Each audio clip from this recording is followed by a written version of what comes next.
Well, this is an update on my standard Vanguard, and I've been doing a bit of work on it,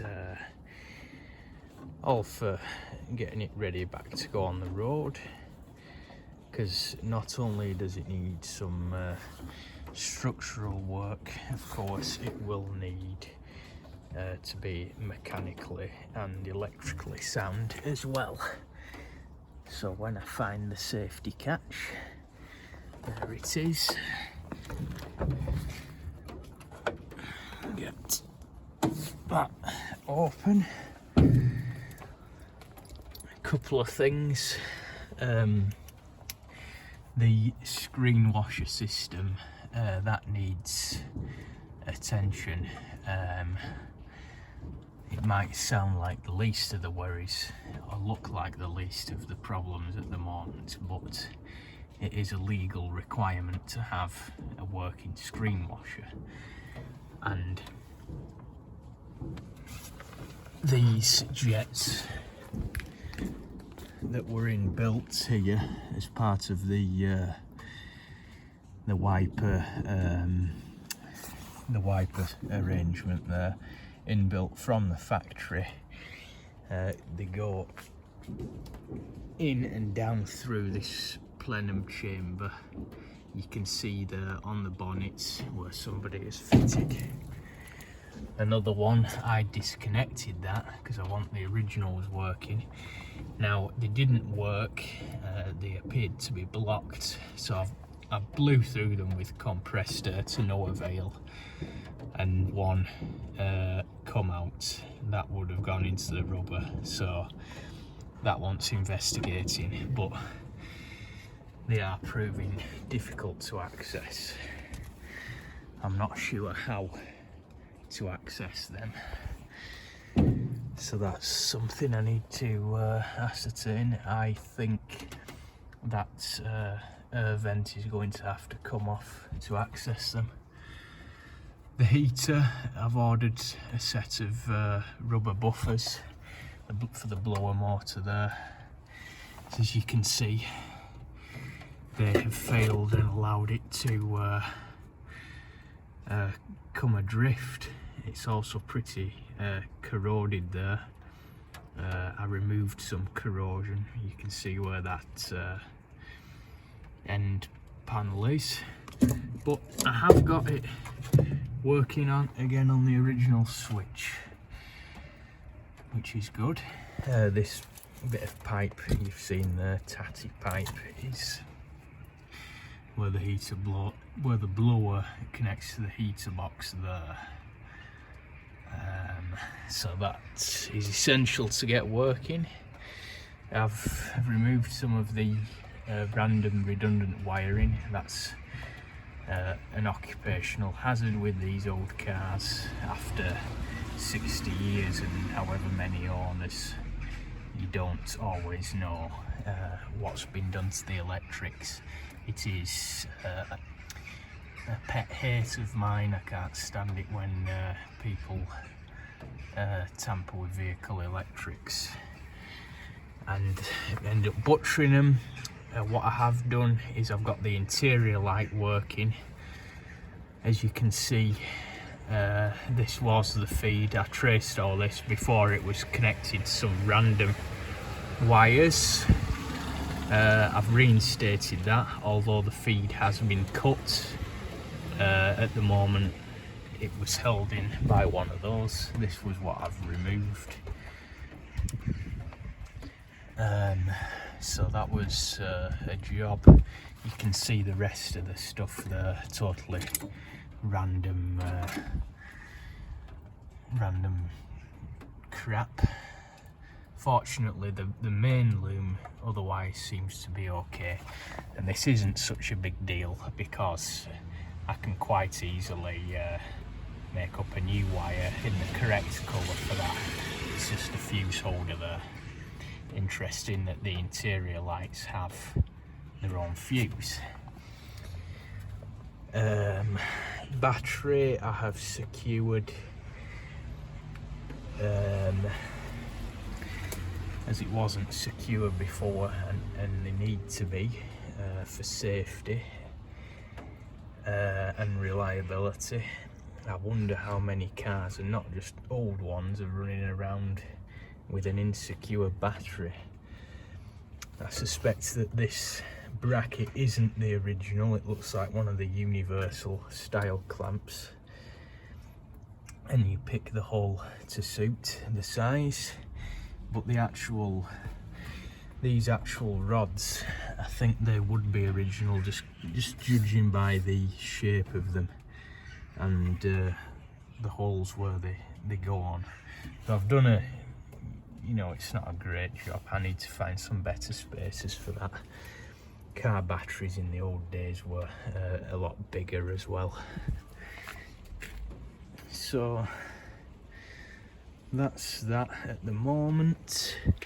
I've repaired the choke. That now comes off again on the knob as it should. The problem with that was it's one of the rigid wire cables which acts as a rod, essentially a push and pull rod. So when you pull the choke, that comes on as normal, but when you push it, the rod also has to push it back into the off position. It's not, in other words, it's not spring loaded. So for this reason, the cable has to be fairly taut and with a minimum of free play. So that was quite simple. Just wanted the cable straightening. The board and cable wanted adjusting, and just oiled it up so that works properly. This is the worst side of the car. Pretty poor there. That all wants seeing to. You can see the inner cells there and some previous repairs.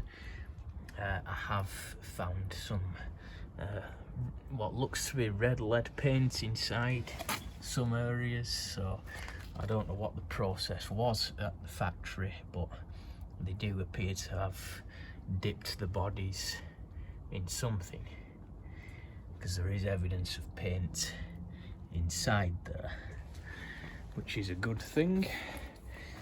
So going inside, the spiders have taken up residence again, and there is an interior light. There's also, as you can see, what was a surprise is when I was under the dashboard repairing the wiring and tracing it, I found a random bulb holder. Now that was dangling down behind the dashboard, and I couldn't find any reference to it in the wiring diagram, and the one I've got I think is for an earlier car. So I was surprised when I got the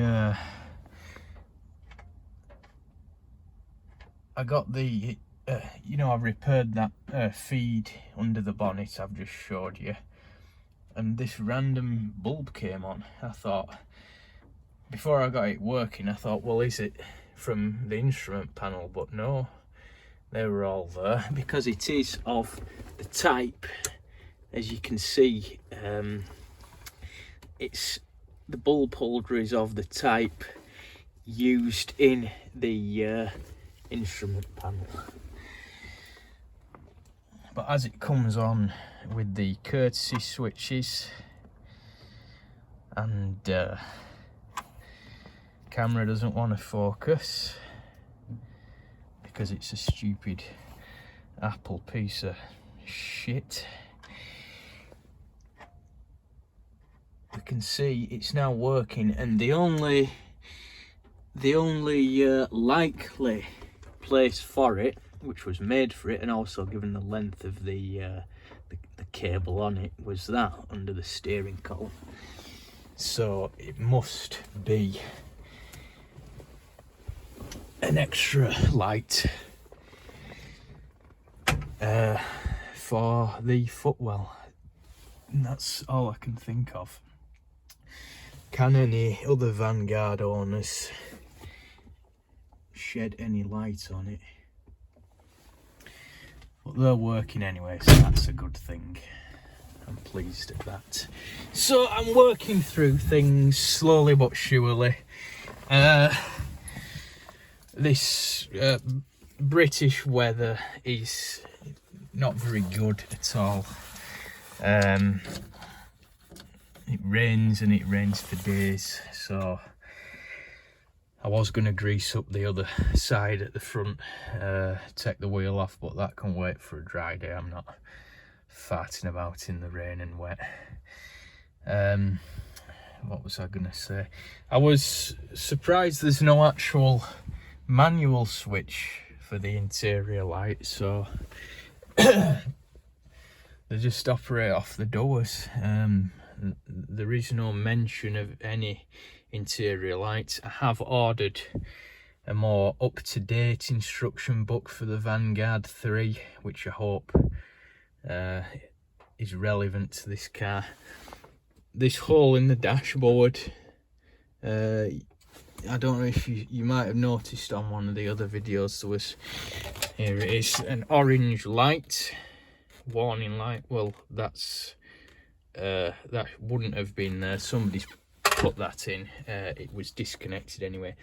I may fit an interior light switch to that because I do have one in my store of treasures, so I may fit a manual switch there. I may. The lights, well, now it's getting dark, you're better off seeing this fantastic illumination. I just need a bit of contact cleaner on that rheostat there, on the dimmer. I might, if I keep working it, it might start working, but usually a squirt of contact cleaner or even WD-40 gets them working beautifully again. But yeah, a nice green glow. The wipers, as I say, they're a single speed, but well, Mr. Hubnut would be pleased. Yes, you would.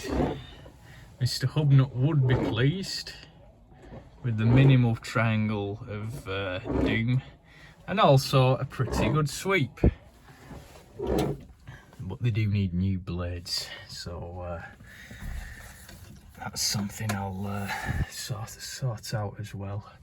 The entire car needs a damn good clean, actually, a good wash, and a good sweep out inside, but it's all on the to-do list. Yes, the heater I did get working. The paint's worn off, but you can just about see the arrow there. This would have said maybe boost or something, but pull that out, you can hear the blower going. Push it in and off it goes. This was all this business to be covered in a future video, probably the next one. I want to ascertain why the reverse light doesn't work. The colours of this wire, green with a brown tracer, are also the colours used in the reversing light circuit as well as the heater circuit. Oh, I better switch ignition off, don't want to drain the battery. So I need to go under the car. I also want to see the overdrive switch at the gearbox. As I mentioned, it should only operate in second and top gear, and there's a switch at the gearbox that prevents it from switching in on first and reverse. not desirable at all. So I also want to have a general inspection of the car underneath, and that's what's coming up. But yeah, we're getting there. So rather, I'm getting there with it. So thank you for watching. Do, if you like this, stay tuned. I'm putting all these videos in the playlist, and I'll see you again in a future one coming up soon. Ta-ta for now.